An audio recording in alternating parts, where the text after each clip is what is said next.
Now the second center that we have within us is the Nabhi, which is placed inside the void. It is the second in creation, that's why I call it the second. Through it arises the third center called as Swadhistana center. Now the Nabhi center has got 10 petals. It has got 10 petals. In the same way, the solar plexus, which is a gross expression of this subtle center, also has got 10 petals or 10 subplexuses. Now this center controls most of our digestion on the grosser level, and basically it gives us evolutionary power by which we have evolved. Only through this center we have evolved to be human beings. In the animals, or in the very, very small animals, even in the unicellular animals like amoeba, it acts like a seeking. They seek food. Basically, they seek food. As they grow better and better in their evolutionary process, then their seeking changes from one to another. Even in the human beings, the seeking has been first, say, to overpower the nature, then overpower the human beings, then affluence, money, possessions, emotional possessions. All these seeking have been in human beings. They all came to you through Nabhi Chakra. But as I told you yesterday, anybody who gives up the path of moderation falls onto the trap of the left and right and goes onto the two areas which are built within us. One on the left is called as the collective subconscious, and the another one on the right hand side is called as the collective supraconscious. So all the extremes of the Nabhi Chakra can be very, very difficult. For example, those people who fast, just for fasting's sake, is all right, sometimes one should fast. In the name of God, if you fast, it is all wrong. Because God never wants you to fast. This is something wrong, that you want to torture your body. For what? Like people who want to call God would like to sort of stand on their heads, stand on your one leg, and do all kinds of torturing things. This is the way we deny God's existence and His love and His affection. If He is there, we are going to meet Him. What is there to fast and put Him into trouble by making Him unhappy? If you want to make your mother unhappy, you do it this way. I will not eat my food. And that's how the mother gets very upset. So there is no need for anybody to fast in the name of God. If you have to fast, then you can fast it for your health or for your stomach trouble because you have eaten too much. Is a different point. But there is no need to believe that fasting for God is a good thing. The fasting takes you more to the right hand side of the Nabhi Chakra, by which a person may become a very dry personality, extremely dry. The more you fast, the drier you become. Such a person, the day he fasts, actually they fast thinking all the time about food.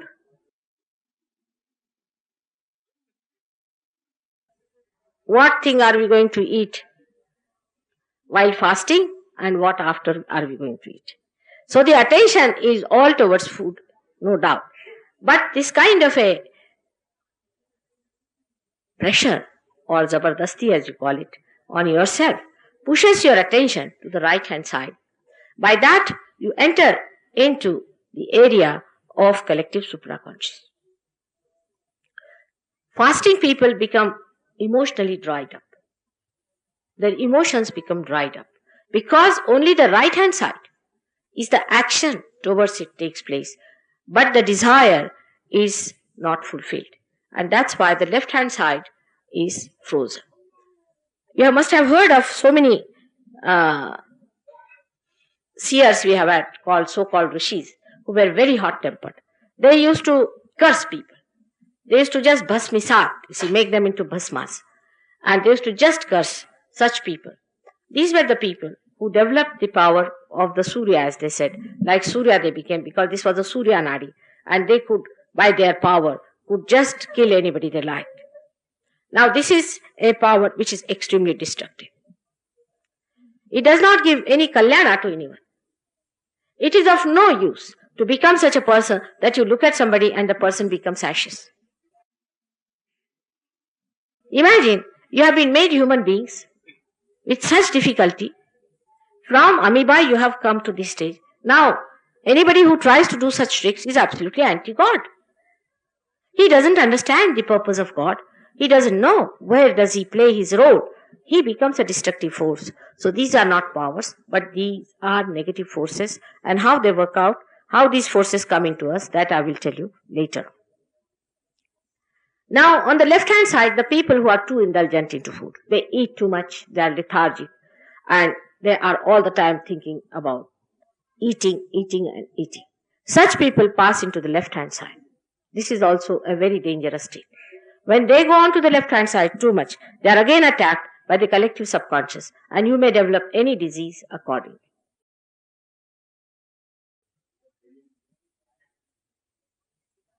But the third chakra, which is Swadhistana, is very important, because this is the center which revolves around the Nabhi chakra.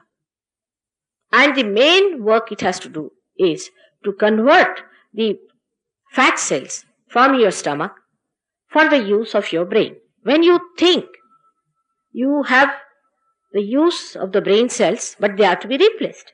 And this replacement is only done through the help of the Swadhisthana chakra in the stomach. I think the medicine people do not know about it. If they had known, they would have cured many diseases. Because it has to do this important work, and when you start thinking too much, planning too much, then the work of this poor Swadhisthana chakra increases to such an extent that it neglects other centers, you can say the other functions that it has to perform. The other functions are that it has to look after the liver. Now, liver is a very, very important organ within us. By liver, we sort out all our poisons. All kinds of poisons are sorted out by liver. And the poisons are liberated in the bloodstream as heat. When you have too many poisons in the body, then you get your temperature and it is evaporated from your skin. That is a natural way the liver throws out all the poisons within your body. But when the liver is out of care, it does not. Those people who suffer from liver do not get temperature. Cirrhosis of liver, even cancer has the same principle. In cancer also, you do not get temperature. The heat of the body is not eliminated, because cancer cannot be cured with the people who have such a bad liver. It cannot be sorted out because the poison of the body cannot be taken out, and these people never get temperature. That's why one can never know if one has cancer till it reaches absolutely a galloping stage. There you might get temperature because of other reasons. But the first indication that a man gets from his body is the temperature, which never rises with cancer. Now, this same center, Swadhisthana, has to do other jobs like looking after your spleen and your pancreas, your kidneys and your uterus. Now, spleen is a very, very important organ again, which we neglect in these modern times. One has to understand what is the speciality of spleen. Spleen is the speedometer within us. It controls our speed. These days, if you find people speak so speedily that you don't know how they are speaking, it goes telescopically. They walk so fast that if they have to go to the station, you will find them in the other station. They are so ahead of time that it is impossible to connect them with the reality. Now, the speedometer is the spleen. Supposing when you are having your food, we used to have a very good system. Even in Bengal, the husband would be sitting, eating his food, and wife would be fanning him, and the fanning would determine the speed of the person's eating. Now, she is to control. And the another thing is that, say, even in Maharashtra, people are eating, they'll say, Savkash, slowly, slowly, have the food slowly. They go on saying, it may look a little funny to some people, but it is so that Savkash, Savkash, go on slowly. There's time, don't be in a hurry. But these days the way we eat our food is responsible for creating problems like blood cancer within us. We do not realize how blood cancer is created within us, because I told you yesterday, I will let you know how cancer is created. Now this plane has to work out all the emergencies within us. Supposing we are eating our food and suddenly we have to run out. It is already producing more blood cells for the consumption of the food we are having. Then suddenly we want to run, then it has to produce more blood cells. Supposing at the time, many people have a habit of reading the newspaper at the time of eating the food. It's very wrong idea. Absolutely. Because, newspaper are the most ashubh things that you can think of in this world. One should not read any newspaper in the morning, if you listen to me. They are absolutely inauspicious. Because they always give something horrible on the front page. It's also sensational that they don't want to give anything that is good. And once I had an interview with one of the journalists, and I said, why don't you give something about Sergio? Because we are doing good work, people are getting out of their drugs and they are getting cured and all that. He said, this is doing good, this is good, but this is no sensation. See, they said that when the plane arrives in time in London, nobody announces it. But if there is a mishap, then only we announce. Otherwise we don't. So if you read such horrible news at that time, or open the TV at that time where they see a horrid face or some sort of a horrid idea, immediately your speedometer, being a sensitive thing, starts producing more blood cells for the emergency. God knows what emergency has come up. With this, the speedometer becomes really crazy, becomes mad. It doesn't know what to produce, when to produce. It loses its control with the whole and it starts producing blood cells which are crazy blood cells. These blood cells, like mad, start attacking other blood cells, and that's how the blood cancer is produced. It is triggered, as I told you, by the attack from the left collective subconscious. As I told you yesterday, it happens like that. So, one has to realize that this kind of madness of speeding up yourself is not needed. What is the need? I have seen people, they'll be all right, but before the plane has to leave, about 3 hours before that, suddenly goes wrong in them. Suddenly. They got mad. They forget this, forget that, forget everything, land up there without passport, without their money, without everything. Till 3 hours, they are all right. Suddenly the idea that they have to go, they go crazy. This is also the work of speedometer, which spoils your sense of judgment, sense of stability, and you start behaving as if you have gone mad. And anybody who sees people at the airport, I get really frightened the way they are. They don't know where they are going, what's happening to them. There's nothing to be so frightened of. What is there to be so much worried? I have never worried about time all my life. I have never missed a plane. I have never missed a train. I don't know why to worry. After all, if you have to miss it, you'll miss it. Mostly I have seen people plan out to miss, to leave things at home. Most of those people who plan out too much always miss things at home and also miss the plane. It's a common thing. Or they will not find out if the plane is out or is not coming or something like that. This is one of the examples I have told you, because these days people try to save the time. You are trying to save the time. Everybody seems to be trying to save the time. Somebody said that I must go to London. Can you arrange my passage? I said, I don't know anybody with these airlines people. I don't know how will I help you. No, you must arrange, a relation of mine. I said, why? What is the need for you to go to London so fast? After all, you can go tomorrow. It's all right. Doesn't matter. Whenever you get the seat, you can go. What is such a hurry? At least the government of Britain is not going to fall down. Maybe Indian government, many government servants think that the Indian government is there because of them. It's all right. I don't mind that myth. But even English government is not going to fall out because of you. What is such a hurry? He said, no, I have to go there because I have to attend a ball. So you can imagine. All this time saving and all this horrible thing is to waste time there. People try to save their time just to go for a discotheque or for a drinking party. Just imagine, they must go in right time for a drinking party. What is for a drunkard, whether you go early or later? In any case, you will get drunk, no problem. And others who are drunk will not know when you came and when you went away.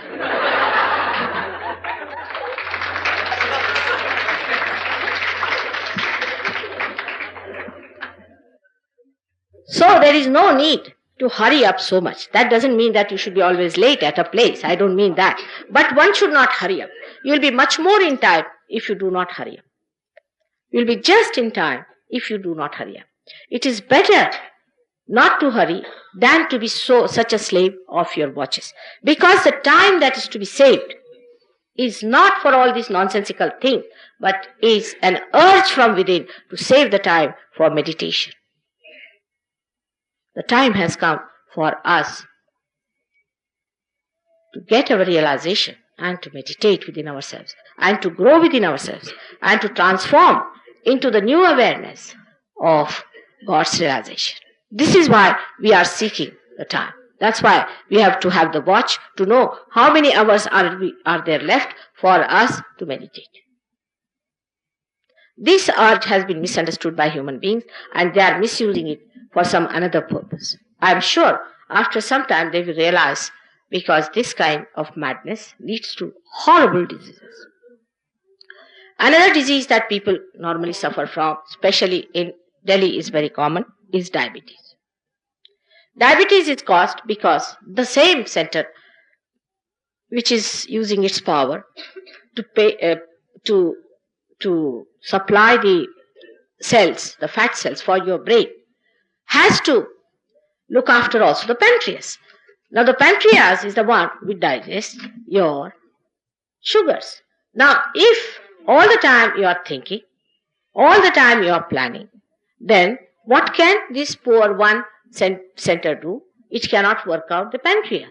And that's how only the so-called educated and planners get diabetes. It's a balancing.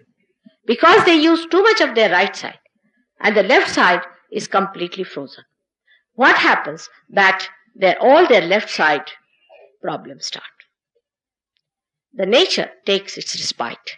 It tries to teach you through these methods. If you do not understand that you have to lead a balanced life, the other problems can crop up like kidney troubles. But the worst of all is the heart attack.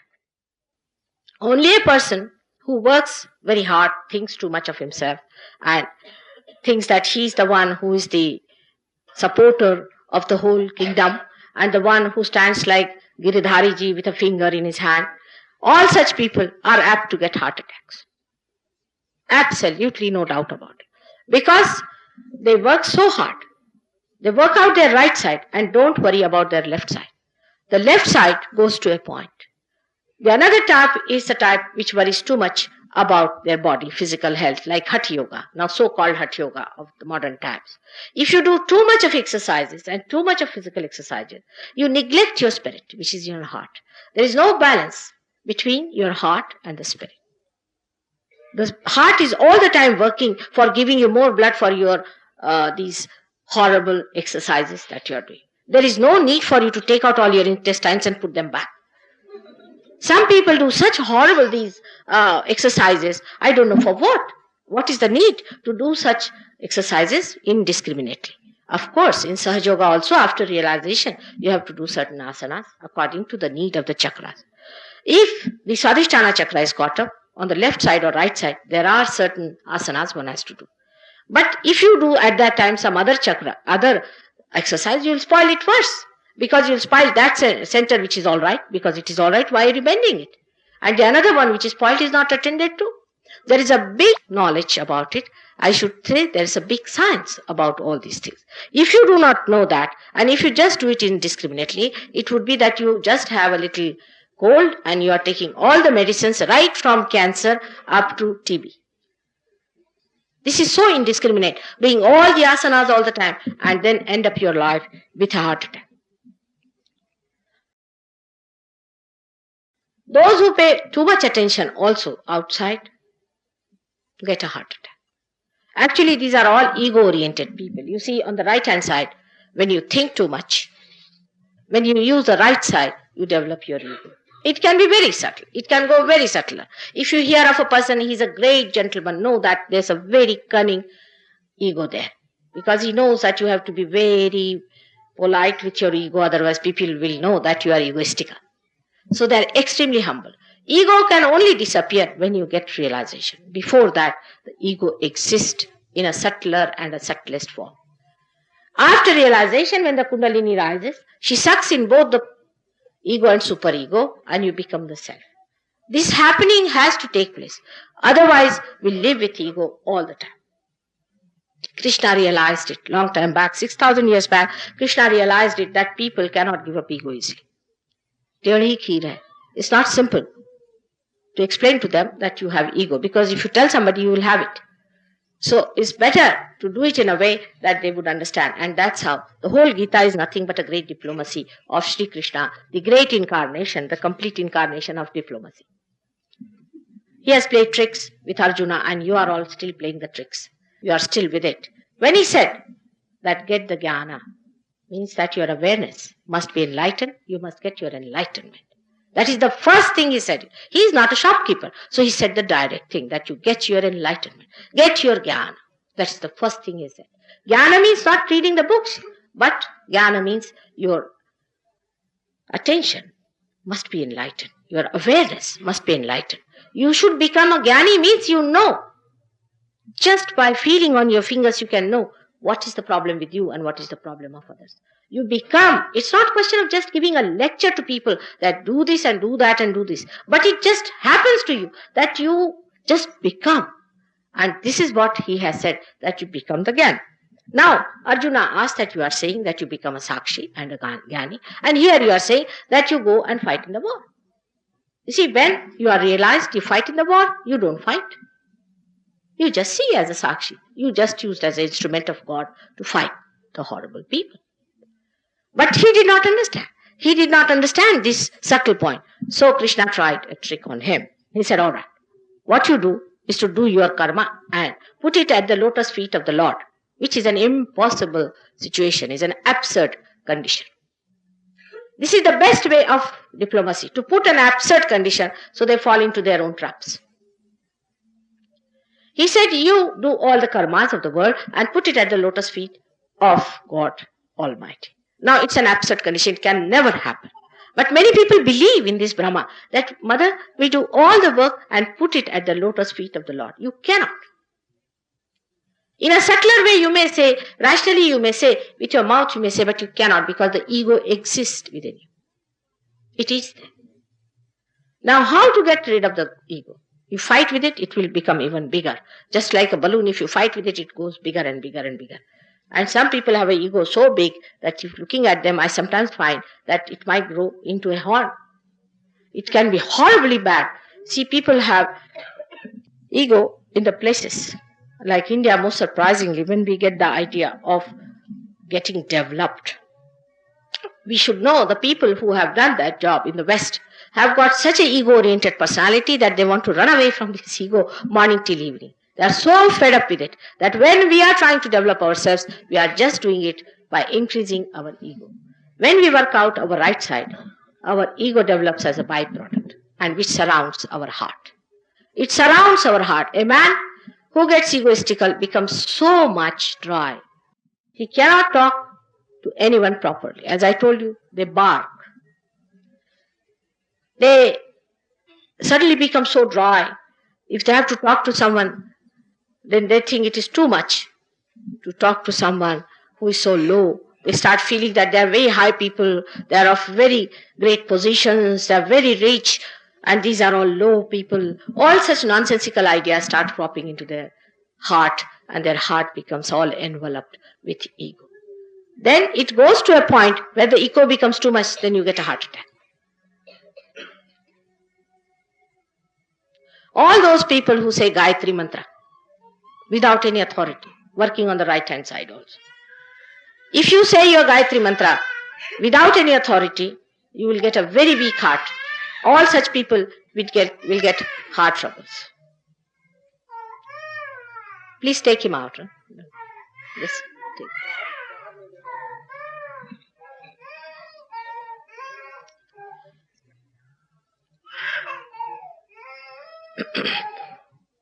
Now, it is important for all of us to know what is the problem with us and how to look after ourselves.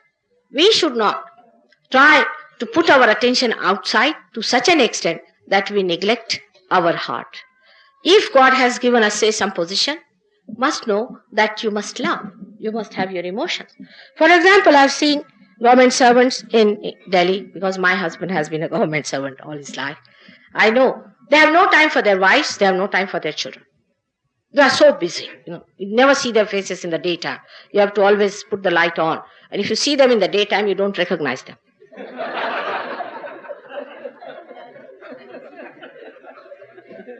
Once they wear their pants, they are out of here. You can't talk to them except for 5-year plan, which has failed many a times. So, these people should know that you must spend some time with your emotions, with your family, with your children, with other people.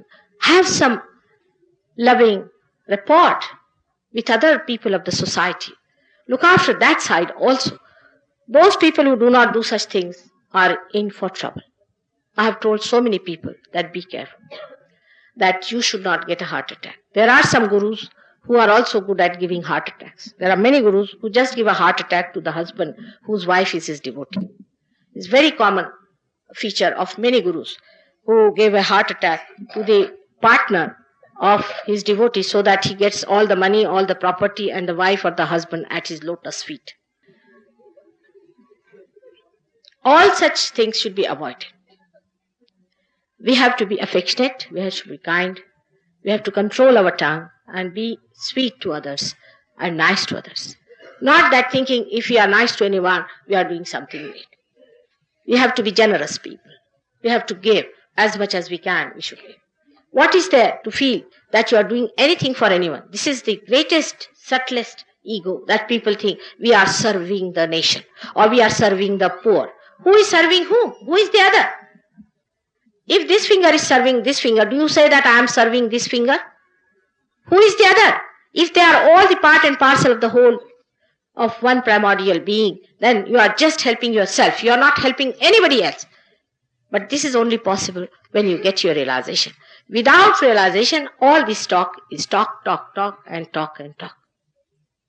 If you have to have any such idea that by just telling yourself you'll forget it, you cannot. You have to have your realization by which you become another person.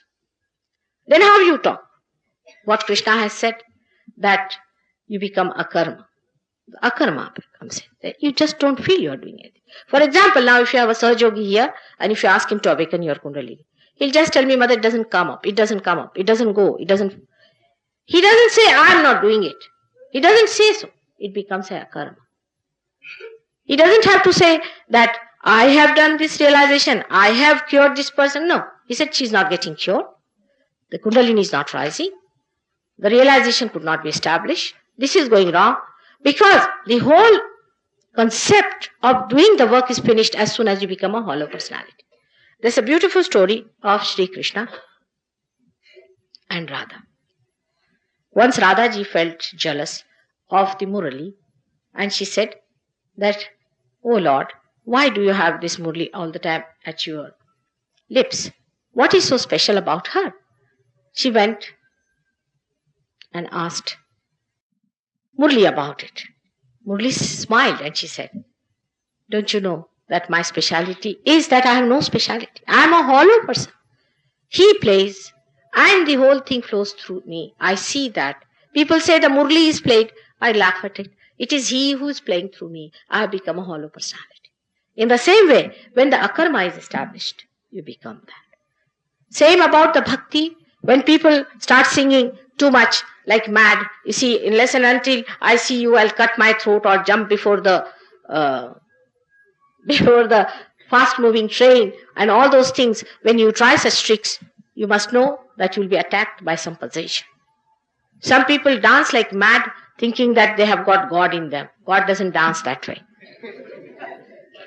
Some people get bhoots into themselves and they say that Devi has come into me.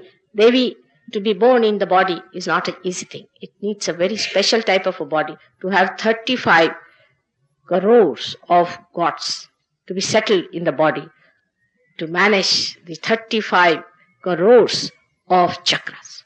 It's not easy for a Devi to enter into any Dick, Tom and Harry and to make the person dance. Moreover, one has to know that if you have got the Devi Tattva or if you are a realized soul, You become completely control with yourself. You do not dance as the so-called Devi or so-called Bhoot comes into you and makes you dance. Anybody who does anything out of control or anything that happens out of control, one must know is not done by you but by somebody else, because you have lost your possession and somebody else has possessed you. It's a very, very common practice of all these fake gurus. They'll give you a mantra. Now, this is another thing I have to talk about, because today somebody requested me, is a very common practice of people giving naam. I don't know from where did they get this idea. This is something I just can't understand. Nama was given to people at the time when they had a particular chakra sketch. For example, say, your Nabi chakra is caught. Then they would say that take the name of Vishnu or Lakshmi Narayan, whatever may be the case. Or supposing your void is, then they may say Vahaguru or say Guru's name and all that.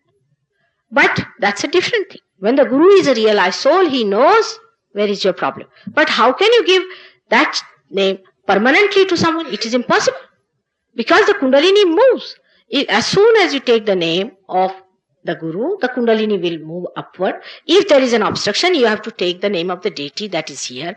If there is no obstruction, it will move here. If there is an obstruction here, you have to take the name here. It's a living force. I told you, it's a living God and it's a living force. It doesn't stay, it's not static permanently at a place that you go on saying the same thing again and again. Maybe your Kundalini is just here to burst out and you are just taking the name of something much lower. That's how we spoil our chakras. You'll be amazed. Those people who do Shiva Puja in the hand. I've seen people who do Shiva Puja in the hand. They'll put the linga, stand on one head. I don't know what else they do. Might be tying up their shendi somewhere. And I don't know what else they do. But whatever they do, they worship God. They say, oh, we have done this. Then we have put so much of Bela Patras and thousands of Bela Patras. And they'll make people take out the Bela Patras with a bath and everything. So that all of them will have wet clothes, they will all get pneumonia, and this lady who will be doing this puja will herself get into great sickness. All this nonsense they will do just to say, oh, I have put 1 lakh of Bel Patra to Shiva. Now this kind of nonsense is taking you away not only from God but from good health also. All these rituals are of no value to you unless and until you know what is to be done in your case. There is no light, supposing in this room. Now you have come to put a curtain here. Now you don't know where is the window. You don't know where is the rail. Where will you put the curtain? You may put it there and it may be all spoiled. It is like that. You must know where is the problem. You must know how far to go with it. You must know how to correct it. It's a knowledge. It's not a blind man's work. It has to be done with light within you to understand where is the problem. And that is how these people just gave names. It is to such an extent that some people are charging 300 pounds for one name. And the name given is Tinga and Inga. There are some foreigners here who have had this kind of a name also. And they were told that it should be without any meaning. So it is even better. And then some of them have been told that if you pay 3,000 pounds, then you can fly in the air. I said, put your guru on this leaning tower of peace and throw him down. Let us see. If he can fly, then you can fly. At least make the guru fly for a change. All such nonsensical ideas are given with this kind of a basic ignorance of people, that name cannot be given by anyone. Only thing is, when the Kundalini is rising, you yourself should know where is the Kundalini and you should be able to raise it. Of course, at the time of Gyaneshwara, we can say he gave a name to his sister to a point. Because he knew she had a problem at a particular chakra, he said, now you take this name. Only once. He didn't give it to every Dick, Tom and Harry. Here, if you go to a place, there is a big box kept, Seva. For Seva, there's a big box, first of all, with a big slit. You see, supposing you have a big check or a big dollar note or something, it must go in straight. So, there's a big box of Seva kept. You go and put the money there. You go there, the guru is sitting at the 7th floor, who doesn't know how to talk now, who has had 3 heart attacks, who is sitting with a lumpy face. And you go there and you get a name. Somebody comes and tells you in the name, I've got the name, I've got the name, I've got the name. Then you can drink, you can smoke, you can smuggle, you can do what you like. Doesn't matter. There's no transformation, nothing. They are just the same as other nonsensical people are. This is not religion. The religion that doesn't give you transformation, doesn't give you your personality, has no meaning at all. It means your sustenance. And that is what is happening also in so-called temples. I would say there are many places where we have the deities which are realized, which give vibrations. There are, but I don't want to tell you in Delhi, because when I told them, the fellow sitting there made all the money. So the thing is, you cannot make money out of God. These vibrations are flowing free just like sunshine. You cannot make money.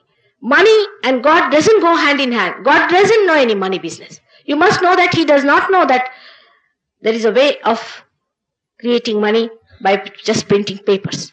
This is impossible for anybody to get God through money. This is your own problem. This is human problem. This is human beings have created. You better deal with it. God has created this universe. How much money did you pay to become a human being from a monkey? How much money do you pay for sowing a seed in the soil to the Mother Earth? Do you pay any money? How much money are we going to pay for our realization?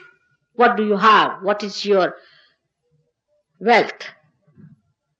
What can you pay? It is something so invaluable. You can pay anything you like. You cannot pay what you have got in your realization. That is all God has given you. He has given you a beautiful kundalini. He has given you your old yantra. He has given you your spirit. Now what can you pay Him except for complete gratitude for what He has done? Just to sing His mahima, to sing His glory, that's all you can do. But just to think that you can buy Him and purchase Him and also organize Him is another foolishness and stupidity. You have to be sensible enough. Everything should be logically understood, that how can you purchase God in the market? People asked me the other day the question whether you have a ashram in London. Of course, surprising I could not establish in India because they all wanted black money, black money, black money. I said, Baba, I have no black money and I do not want to pay any black money. I want to do it straight. At least there should be one place without black money. Can't you do it? At the last minute, they would say, give us a bribe or give us a black money. And I could not establish a center till today in your great yoga country, Yoga Bhumi, India.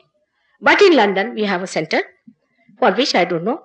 These people have collected their own money because they are paying for the rent of the house. They were paying the rent. They all pay the rent. They have combined together, taken a house, and they are paying the rent. Finished.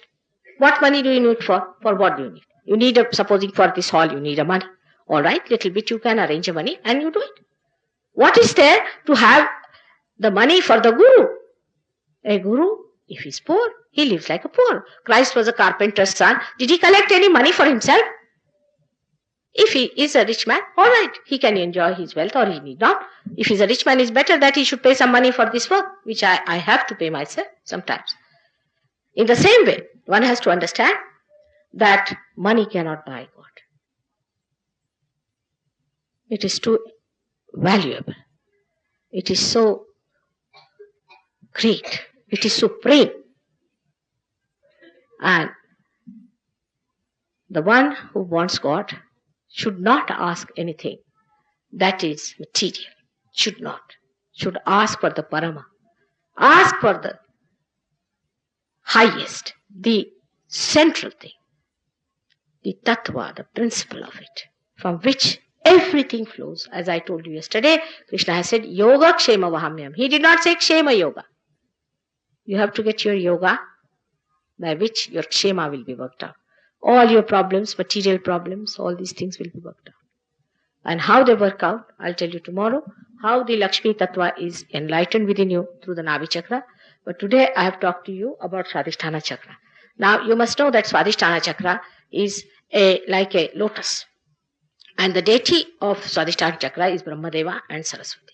It moves on both the sides. It can go in the inner areas also. It can move everywhere because it's a very flexible stalk with which it moves. So it manifests outside in the gross, the aortic plexus. And it supplies all these areas with blood. But the real energy comes from the subtle Swadhisthana Chakra, which is placed in the spinal cord around the Navi Chakra, as you see. Now, this Swadhisthana Chakra is to be looked after. In Delhi, Swadhisthana Chakra is the first problem. Firstly, because you think too much. Secondly, you think you are running the show. Thirdly, the water of Delhi is not good. I have requested all the people, all the Sahajogis to boil their food, water and drink. And never drink water outside. At the most, if you have to drink, then you can drink something bottled. But try to boil the water all the time to keep your Swadhisthana Chakra alright. It causes jaundice and all kinds of problems because water is the basis of Swadhisthana Chakra. So if you try to spoil the Nabhi is the basis, and if Nabhi gets spoiled, then Swadhisthana also gets spoiled because from Nabhi, the Swadhisthana Chakra has arisen.